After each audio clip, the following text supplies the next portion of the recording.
सोडवायचा तर उत्तरामध्ये इथे समजा करायचा tea is a refreshing drink add a question tag.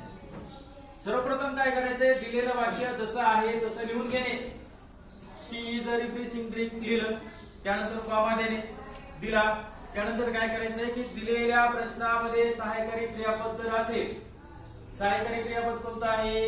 M is are, was were, shall be, सांगा can, was were, have has, had आणि can, could, may, might, must हे अशा प्रकारचे जे सहाय्यकारी क्रियापद जे आहेत ते याच्यामध्ये आहे का पाहायचंय? इथं आहे, ईच इथं लिहायचं आणि हे वाक्य होकारार्थी असल्यामुळे इकडे क्वेश्चन टॅग नकारार्थी करायचं। या वाक्यामध्ये काय केलं आपण?